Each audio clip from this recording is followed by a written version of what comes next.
Get ready for the countdown. 10, 9, 8, 7, 6, 5, 4, 3, 2, 1, 0.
اسلام سے قبل عورت کو ایک ایسی پروڈکٹ کے طور پر لیا جاتا تھا کہ جس کی کوئی اہمیت نہیں.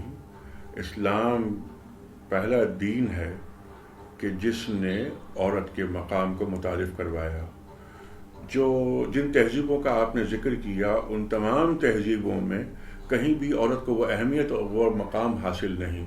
ہم عرب پہلے اسی کلچر میں اگر ہم آ جائیں تو ہم نے بے پناہ پڑھا ہے آپ اور ہم جانتے ہیں کہ عورت کا مقام کیا تھا.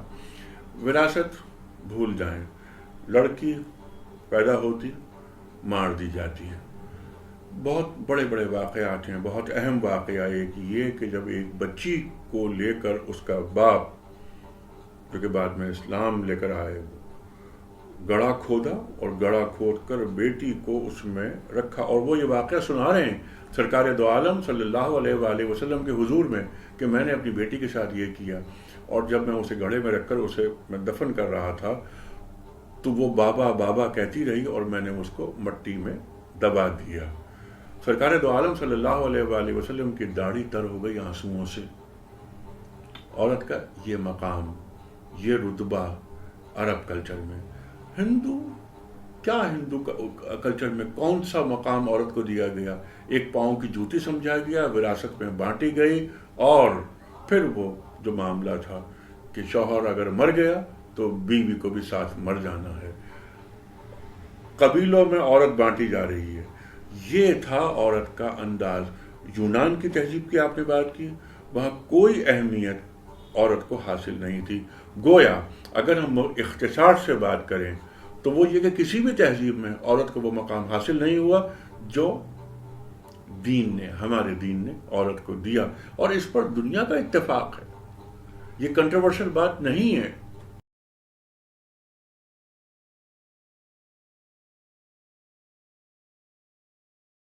سب سے پہلی بات یہ کہ عورت ایک مقدس جنس ہے. عورت پاؤں کی جوتی نہیں ہے. عورت اور مرد حقوق میں, عبادات میں برابر ہیں, جیسا کہ قرآن کریم ارشاد فرماتا ہے. اگر عورت کو یہ کہا جا رہا ہے کہ قرنا فی بیوتکن, کہ تمہارا مقام جو ہے وہ گھر ہے, تو گھر میں اس کو عزت کے ساتھ رکھا جائے گا. یہ دین بتا رہا ہے. سورہ نساء میں جو وراثت کے قوانین بتا دیے گئے ہیں, اس سے پہلے یہ قوانین دنیا اس سے متعارف ہی نہیں تھی. عورت کو جائیداد میں حصہ دیا جائے گا, اور ایک قرآن کریم کی آیت سبحان اللہ قیامت تک کے لیے روشن مثال ہے کہ ہن لباس لکم وانتم لباس لہن, وہ تمہارا لباس ہے اور تم ان کا لباس ہو. یہ ہمارا دین بتاتا ہے کہ عورت پاؤں کی جوتی نہیں ہے. عورت گھر کی ملکہ ہے. دین اسلام سے پہلے یہ مقام کسی بھی مذہب نے, کسی بھی تہذیب نے عورت کو نہیں دیا. عورت بیٹی ہو, بیٹی کے تعلق سے ہمارے دین نے, جو آپ کا سوال ہے کہ ہمارے دین نے جو مقام دیا جو کسی اور تہذیب نے نہیں دیا. اب بیٹیوں میں آپ آئیے, حضرت فاطمہ زہرا سلام اللہ علیہا, آپ کا کیا مقام، آپ کی کیا حیثیت، جو سرکار دو عالم صلی اللہ علیہ وسلم نے بتا دی کہ یہ خواتین کی سردار ہیں. آپ ماں کا رتبہ، جو اگر ماں کے قدموں میں جنت کی بات کرتا ہے تو ہمارا ہی دین کرتا ہے. ماں کا مقام، بیٹی کا مقام، بیوی کا مقام، جیسے میں نے بات کی کہ بیوی، اب بیوی سرکار دو عالم فرما رہے صلی اللہ علیہ وآلہ وسلم کے دنیاوی نعمتوں میں سب سے بہترین نعمت نیک بیوی. یہ ہے وہ مقام جو ہمارا دین عورت کو دے رہا ہے. کسی اور دین میں اس کی رمق مل جائے کہیں نہیں ملتی.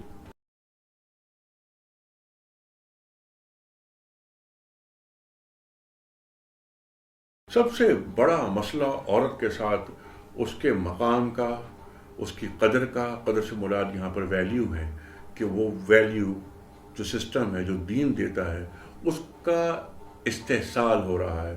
عورت کا سب سے بڑا مسئلہ اس کے تحفظ کا مسئلہ ہے. اس کا سب سے بڑا مسئلہ اس کے مقام کا مسئلہ ہے. پورے عالم انسانیت میں عورت کو وہ مقام نہیں دیا جا رہا. ایون جو مسلم کنٹریز ہیں ان میں بھی نہیں دیا جا رہا. کلچر کو دین بنایا جا رہا ہے، کلچر کو دین سمجھا جا رہا ہے. اگر ہم بڑے کینوس پہ بات کریں تو معلوم یہ ہوگا کہ عورت ایک پروڈکٹ بن کر رہ گئی ہے، اور اس کا سب سے بڑا مجرم سرمایہ دارانہ نظام ہے. سب سے بڑا مجرم عورت کو بازار میں لے کر آ گیا. یہ نظام عورت کو ایک جھوٹے اور پرفریب نعرے میں مبتلا کر کے استحصال کر دیا اس نے عورت کا. یعنی فیمنزم کی تحریکیں، عورت کی آزادی کی تحریکیں، آزادی سے بے باکی، بے باکی سے فحاشی، ایک سسٹم عورت کا اب بھی مسلم معاشرے میں، اس زوال یافتہ، زوال پرست اور زوال آمادہ معاشرے میں آج بھی جو مقام اور تقدس عورت کو حاصل ہے مسلم معاشروں میں، اس کا عشر عشیر بھی مغرب میں نہیں پایا جاتا. عورت ہے کیا؟ عورت ایک پروڈکٹ سمجھی جاتی ہے. آپ اور ہم مغرب میں رہے ہیں، ہمیں معلوم ہے کہ عورت کا کیا مقام ہے. عورت کی، جیسے آپ نے بھی کہا کہ ایک صرف ایک کیا سیکس آبجیکٹ ہے عورت. عورت تو جیسا کہ میں نے ابھی عرض کیا تھا کہ عورت تو گھر کی ملکہ ہے. عورت کا مقام تو بڑا بلند ہے. قرآن کریم کی آپ کا پروگرام ہے تو قرآن کریم نے ایک سورت کا نام رکھا سورہ نساء. یہ احترام، یہ تقدس، یہ ہمارے دین نے دیا. حضرت مریم علیہ السلام کے بارے میں جو تقدس ہمارا دین دیتا ہے، کیا یہ عیسائیت میں پایا جاتا ہے؟ نہیں پایا جاتا. تو عورت کا تحفظ، عورت کی اقدار کا تحفظ، عورت کے مقام کا تحفظ اور عورت کا اپنا تشخص، عورت کی اپنی شناخت، سب سے بڑا مسئلہ عورت کی شناخت کا مسئلہ ہے. اور جو پرفریب نعرے لگا کر کچھ مسلم معاشروں میں پاکستانی خواتین، مسلم خواتین مغرب کے ان نعروں کے جال میں آ جاتی ہیں تو وہ نہ ادھر کی رہتی ہیں نہ ادھر کی رہتی ہیں.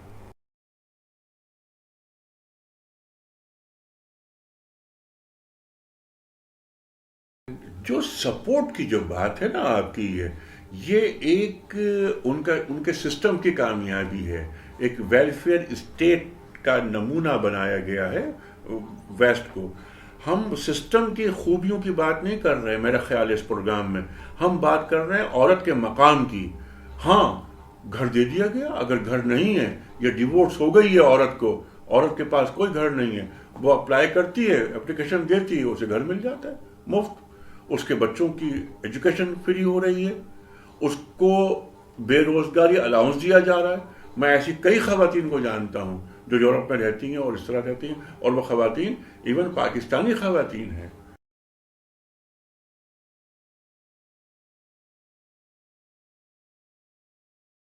دیکھیے، آپ نے کہا اسلام کا اصول. دیکھیے، اسلام کا سب سے بڑا اصول یہ ہے کہ ایک شہری کا کفیل اور ضامن سربراہ مملکت ہوتا ہے. اگر میں مقروض مر جاتا ہوں تو حاکم وقت میرا قرض ادا کرے گا، بیت المال سے قرض ادا ہوگا. میں رہ رہا ہوں، میرے پاس اگر کھانے کو نہیں ہے کھانا، میرے پاس اگر رہنے کو نہیں ہے گھر، میرے پاس نوکری نہیں ہے، تو یہ حکومت کا کام ہے، ویلفیئر اسٹیٹ کا کام ہے، وہ ہمیں فراہم کرے گی. اگر وہ نہیں دے رہی تو یہ حکومت کی ناکامی ہے، حکمرانوں کی ناکامی ہے، یہ دین کی ناکامی نہیں ہے. ہاں اب یہ یورپ کی بات کیا کریں، ہم اوپر چلے جائیں، اسکینڈینیوین کنٹریز میں چلے جائیں، سویڈن، فن لینڈ، ڈنمارک، کیا اچھے سسٹمز ہیں وہاں پر. لیکن یہ سسٹمز وہ ہیں کہ جو ڈیرائیو کیے گئے ہیں کہاں سے؟ ہم سے. اب جو آپ بات کہہ رہے ہیں کہ اگر یہ سسٹم بہت اچھا ہے کہ ٹھیک ہے ایک عورت ہے اس کو مقام دیا جا رہا ہے، ایک مقام سے مراد گھر دیا جا رہا ہے، اس کی اہمیت، یہ تو ایک بے روزگار مرد کے ساتھ بھی یہ سلسلہ ہے. کیا بات ہوئی؟ وہ کہتے ہیں کہ ہم ایکول اپارچونٹی امپلائر ہیں. آپ نے ایک عورت کو صبح کو آپ یورپ پہ رہے ہیں، میں یورپ میں رہا ہوں، صبح جو 8 بجے جو رش ہم دیکھتے ہیں اور جو صرف سینڈلوں کی آواز سنتے ہیں اور ایک میوزک ہوتا ہے وہ کہ دوڑ رہی ہیں، بھاگ رہی ہیں، یہ مقام ہے عورت کا.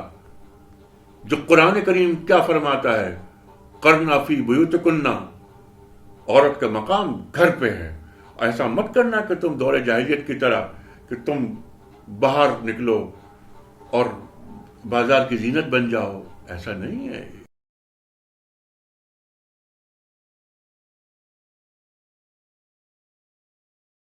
بہت اچھی بات کی آپ نے یہ، اور میں سمجھتا ہوں اور میرا مکمل اتفاق ہے اس بات سے جو آپ نے فرمائی بات، کہ ہماری عورت جو گھر سے باہر نکلی ہے یہ اس کی آزادی اور بے باکی تو ہے ہی ہے، لیکن مردوں کی کمزوری ہے. ہیڈ آف دی فیملی کون ہوتا ہے؟ مرد ہوتا ہے، شوہر ہوتا ہے، باپ ہوتا ہے، بھائی ہوتا ہے. اور رجال قوامون علی النساء جو فرمایا گیا ہے، عورت کی حکمرانی کو بھی کیا فرمایا سرکار دو عالم صلی اللہ علیہ وسلم نے؟ کسریٰ کی بیٹی کو بنایا گیا سربراہ مملکت، تو آپ نے فرمایا کہ جو قومیں عورت کو اپنا سربراہ بنا لیتی ہیں وہ ناکام ہوتی ہیں، وہ کبھی فلاح نہیں پا سکتی. یہ فرما رہے ہیں سرکار دو عالم صلی اللہ علیہ وآلہ وسلم، وجہ وجود کائنات. تو آج عورت کو ہم گھر سے باہر نکال رہے ہیں. غیر فطری کام جہاں بھی ہوگا وہاں تباہی ہوگی. قرآن نے جب یہ بات لکھ دی، فرما دی کہ عورت کا مقام گھر ہے، تو اس کا مطلب ہے کہ گھر ہے اور گھر ہے. ہاں بامر مجبوری عورت باہر نکل سکتی ہے، بامر مجبوری تو آپ کو کئی کنسیشنز مل جاتی ہیں، کئی رعایتیں مل جاتی ہیں، عزیمت ختم ہو جاتی ہے، رخصت کی کو اہمیت حاصل ہو جاتی ہے. ایک لیڈی ڈاکٹر ہے، اس کو نکلنا چاہیے خدمت کے لیے.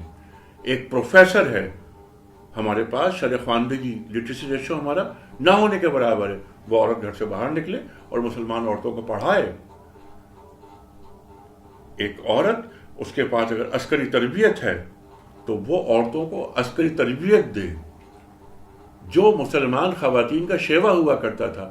لیکن اپنے وارڈروب کو بڑھانے کے لیے، اپنے میک اپ کے سامان کو خریدنے کے لیے، یا اپنے کمرے میں سینڈلز کی تعداد میں اضافہ کرنے کے لیے اگر نوکریاں ہو رہی ہیں تو اس کی کوئی اجازت نہیں ہے، اس کی کوئی اجازت نہیں ہے. زندگی کا ایک مقصد دین دیتا ہے. اگر ہماری عورت گھر سے باہر نکل رہی ہے ان تمام آسائشوں کے حصول کے لیے، اس کا مطلب یہ ہے کہ اس کی زندگی بے مقصد ہو گئی ہے. دین مقصدیت کی بات کرتا ہے. وما خلقت الجن والانس الا لیعبدون. یہ باہر نکل کر نوکریاں کر ملٹی نیشنل کارپوریشنز کی خدمت کر ایک سرمایہ دارانہ، دجالی اور باطلی نظام کا حصہ بن کر، اس نظام کو پروموٹ کر ہماری عورت اور ہمارے مرد کیا کام کر رہے ہیں؟ کیا ہے عورت؟ اس نظام کا حصہ بن رہی ہے. اور پھر بچے گھر میں، ماسیوں آیاؤں کے اوپر پڑھ رہے ہیں. ایک لمس ہوتا ہے، لمس، ایک ٹچ. یہ آپ نے اور ہم نے پڑھا ہے کہ جب آپ چھوتے ہیں نا بچوں کو تو بچوں میں محبت ٹرانسفر ہوتی ہے. ایک عورت جو بچے کو دودھ پلاتی ہے زندگی بھر وہ قوت بچے کے ساتھ چلتی ہے. اور جو عورت بچے کو دودھ نہیں پلاتی، قرآن کریم فرماتا ہے کامل 2 سال بچے میں جو محرومی رہتی ہے، بچے کی آخری سانس تک وہ محرومی ختم نہیں ہوتی. یہ ہے دین کے اصول جو دین بتاتا ہے.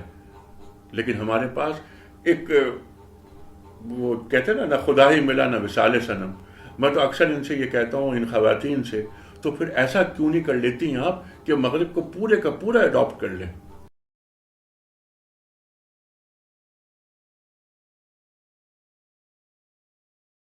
دو چیزیں ہیں، کفالت اور تربیت.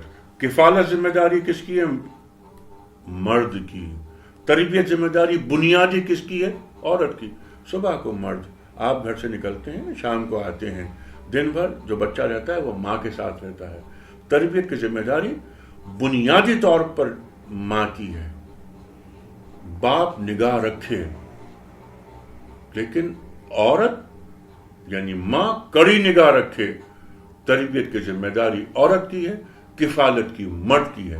کفالت جب سے عورت کرنے لگی تب سے گھر تباہ ہونے لگے. گھر تباہ ہونے لگے تو معاشرے تباہ ہونے لگے. معاشرے تباہ ہونے لگے تو ریاست تباہ ہونے لگی. ریاست تباہ ہونے لگی تو امت تباہ ہونے لگی. ہمارے پاس سب سے بڑا مسئلہ یہی ہے. مائیں وہ کیوں نہیں پیدا ہو رہی جو محمد بن قاسم اور طارق بن زیاد کو پیدا کرتی تھیں؟ آپ مجھے بتا دیجئے پچھلے 50 60 70 برس میں کون سے بڑے بچے پیدا کیے گئے؟ 50 60 70 سال کے اندر کوئی ایسا مسلم امہ کے اندر کوئی نام ایسا آیا ہو؟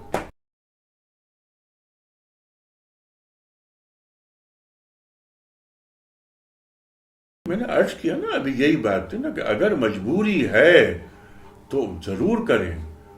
مجبوری ہے تو ضرور کریں. دیکھیے میں مثال دیتا ہوں آپ کو، کیونکہ قرآن کریم بھی مثالیں پیش کرتا ہے. وہ خواہ کوئی بھی فقہ ہو، خواہ کوئی بھی اسکول آف تھاٹ ہو، وہ ایک بات یہ کہتا ہے کہ غیر مسلم ریاست میں بہتر معیشت کے لیے مستقل رہائش اختیار کرنا حرام ہے. وہ کوئی سنی، شیعہ، دیوبندی، بریلوی، اہل حدیث، جو بھی فقہ آپ اٹھا لیجئے، ایک ہی جواب ہوگا. اب لاکھوں بلکہ کروڑوں مسلمان غیر مسلم ریاستوں میں رہ رہے ہیں. اب وہ کیا کریں؟ وہاں عزیمت ہوگی یا رخصت ہوگی؟ اب اس کا جواز ڈھونڈنا ہے. جواز یہ کہ اگر آپ دین کی خدمت کے لیے اپنے آپ کو منسلک کر لیں تو آپ غیر مسلم ریاست میں رہ بھی سکتے ہیں، دین کے نمائندہ بھی بن سکتے ہیں، دین کے سفیر بھی بن سکتے ہیں. لوگ آپ کو دیکھ کر یہ کہیں کہ یہ کہ مسلمان، اس کا اخلاق کتنا اچھا ہے، اس کا اخلاق کتنا اچھا ہے تو اس کے رسول کا اخلاق کتنا اچھا ہوگا. جواز ہے یہ کہ میں اپنی ذات سے دین کی تبلیغ کر رہا ہوں، دین کا پرچار کر رہا ہوں. تو اسی طرح کنسیشنز ہوتی ہیں، رعایتیں ہوتی ہیں، بعض جگہ عزیمتیں ہوتی ہیں، بعض جگہ رخصتیں ہوتی ہیں. مجبوری ہے. ایک عورت گھر میں بیٹھی ہے، اس کا شوہر نہیں ہے، اس کا باپ نہیں ہے، اس کا کفیل نہیں ہے، اس کے بچے بھوکے مر رہے ہیں، تو کیا وہ گھر میں رہے گی؟ اور جیسا کہ آپ نے کہا کہ اسٹیٹ اس کی کفالت نہیں کر رہی، اسے نکلنا ہے، وہ ضرور نکلے، وہ کام کرے، لیکن پیرامیٹرز ہیں. وہ حجاب کی پابندی کرے، وہ بتائے اپنے عمل سے کہ ایک مسلمان عورت کا عمل کیا ہوتا ہے. لیکن مجبوری کا عالم میں گھر سے باہر نکلی ہوں، لیکن میرا اللہ پہ ایمان ختم نہیں ہوا. ام خلاد ایک خاتون، بیٹا ان کا شہید ہو گیا. جب وہ آئیں سرکار دو عالم صلی اللہ علیہ وآلہ وسلم کے پاس تو وہ حجاب میں تھیں. صحابیوں نے پوچھا کہ تمہارا بیٹا شہید ہو گیا، اس کے باوجود تمہیں حجاب کا خیال رہا؟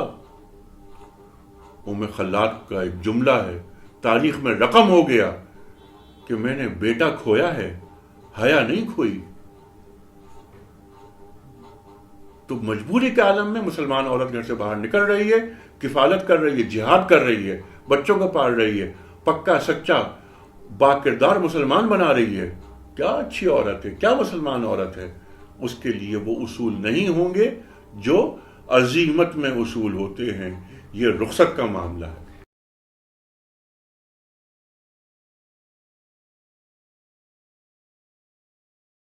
یہ ایک مذاق ہے، یہ ایک بہتان ہے، یہ ایک تہمت ہے کہ دین عورت کی تعلیم نہیں چاہتا. کیسا اس سے زیادہ کریہ مکروہ مذاق نہیں ہو سکتا. ہمارا دین مسلمان عورت اور مسلمان مرد دونوں کی تعلیم کے حق میں ہے. جو کھوکھلے نعرے آتے ہیں نا سامنے، پڑھنے لکھنے کے سوا پاکستان کا مطلب کیا، پاکستان کا مطلب کیا، لا الہ الا اللہ، یہ مطلب رہے گا پاکستان کا. لیکن میں پاکستان کے مرد اور عورت دونوں کو تعلیم یافتہ دیکھنا چاہتا ہوں. اس کی وجہ یہ کہ میرا قرآن کیا کہتا ہے مجھ سے، هل يستوي الذين يعلمون والذين لا يعلمون. جو صاحبان علم ہیں اور جو صاحبان علم نہیں ہیں دونوں برابر کیسے ہو سکتے ہیں. تو میں ان لوگوں کو تعلیم دینا چاہتا ہوں، میرا دین دینا چاہتا ہے جو حلقہ بگوش اسلام ہیں، جو لا الہ الا اللہ محمد رسول اللہ کو اپنے سر کا تاج سمجھتے ہیں. ہم عورت کی تعلیم کے انتہائی حق میں ہیں. لیکن جیسے اب کچھ چیزیں چل رہی ہیں، سامنے آ رہی ہیں، کچھ ٹی وی چینلز یہ بات کہہ رہے ہیں، پروموٹ کر رہے ہیں، کو ایجوکیشن ہونی چاہیے. میں کل ایک پروگرام دیکھ رہا تھا ایک بڑے چینل پر، وہاں پر وہ ایک صاحب ہیں جو پڑھائی کے لیے چل پڑے ہیں، وہ یہ اعلان کر رہے تھے اور لوگوں سے پوچھ رہے تھے کہ صاحب کو ایجوکیشن ہونی چاہیے یا نہیں ہونی چاہیے.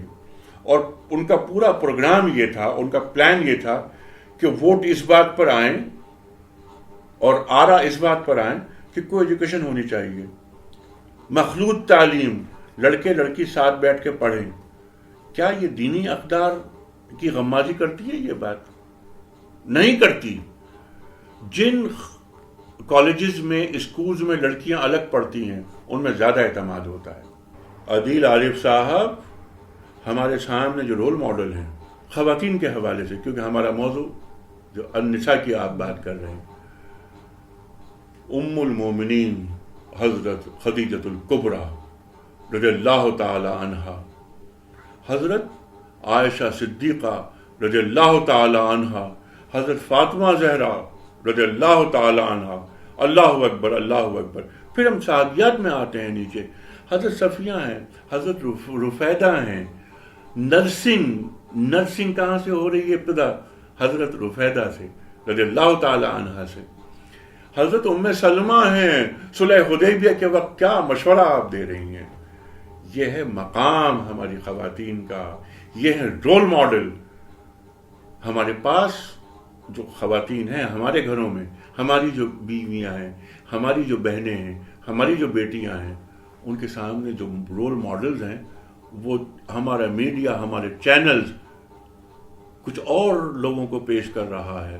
وہ رول ماڈلز نہیں ہیں ہمارے. آج ایک دباؤ کے تحت، ایک ایجنڈے کے تحت، ہیڈ لائنز کے اندر ہر گھنٹے کی خبر میں آپ دیکھیں گے انڈین اداکارہ یا انڈین اداکار کو لے آتے ہیں، اس فلم نے 100 کروڑ روپے کا بزنس کر لیا، اس اداکارہ کا 3 پاؤنڈ وزن بڑھ گیا. کیا یہ سرخیوں کی خبر ہے؟ اور کیا کسی پاکستان کی اداکار یا اداکارہ کی خبر دیکھی ہے آپ نے ہیڈ لائنز کے اندر؟ نہیں. جس طرح کے ٹی وی ڈرامے چل رہے ہیں انٹرٹینمنٹ کے نام پر، جس طرح ٹرکش ڈرامے آئے ہیں، ان کی تہذیب جس نے پاکستان کے تفریحی چینلز کو لٹا دیا ہے، یہ کیا ہے؟ رول ماڈل تبدیل کیے جا رہے ہیں. ہماری خواتین کو یہ بات سمجھ لینی چاہیے کہ یہ دشمن کی چال ہے، یہ باطل کے نظام کی ایک چال ہے، یہ طاغوتی چال ہے، یہ شیطانی چال ہے. اس کا رحمان سے کوئی تعلق نہیں. اور ہمارے سامنے رول ماڈلز کون ہیں جو میں نے نام لیے، بڑے بڑے نام. اللہ اکبر، حضرت خدیجۃ الکبریٰ رضی اللہ تعالی عنہ، اہل ثروت، کتنی بڑی تاجر، لیکن شیب ابی طالب میں شوہر کے ساتھ ہیں، اور انتقال بھی کیسے ہوتا ہے کہ بھوک کے عالم میں ایک جڑی بوٹی کھا لیتی ہیں جو زہریلی ہوتی ہے۔ حضرت فاطمہ زہرا سلام اللہ علیہا، اللہ اکبر اللہ اکبر، گٹے پڑ جاتے ہیں ہاتھوں میں، جاتی ہیں، شرم سے زبان نہیں کھلتی، ایک غلام چاہیے۔ شوہر کون؟ شوہر بھی کون؟ علی مرتضیٰ کرم اللہ وجہ، وہ عرض کرتے ہیں گھر کے لیے ایک نوکر دے دیں، غلام دے دیں، تو کیا فرماتے ہیں؟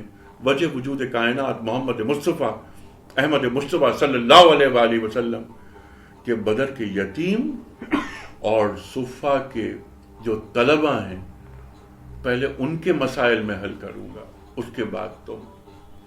یہ ہے کردار، یہ ہے نمونہ، یہ ہے روشنی جو ہمیں مل رہی ہے سرکار دو عالم صلی اللہ علیہ وآلہ وسلم کے اسوے سے اور امہات المومنین رضی اللہ تعالی عنہما کے اسوے سے۔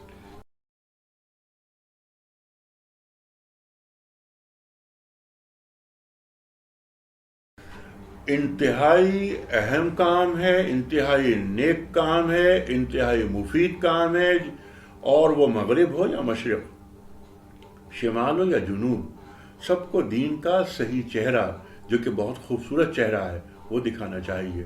کیا بتایا جاتا ہے کہ یہ ہمارا دین چار شادیوں کی بات کرتا ہے، عورت کے ساتھ ناانصافی کرتا ہے، آدھی گواہی کی بات ہوتی ہے، وراثت میں سے بے دخل کر دیا جاتا ہے، دیت آدھی ہے، بڑا ایک اعتراض ہوتا ہے جو کہ مغرب کرتا ہے۔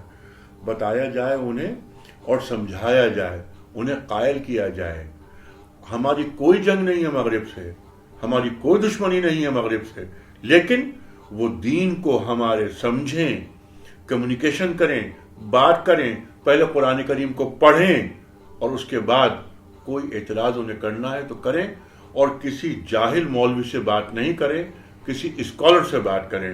اس سلسلے میں جو کام آپ کر رہے ہیں میں آپ کی خدمات کو سراہتا ہوں اس دین کے لیے، اور دعا کرتا ہوں کہ اللہ تعالیٰ آپ کی ان خدمات کو قبول فرمائے۔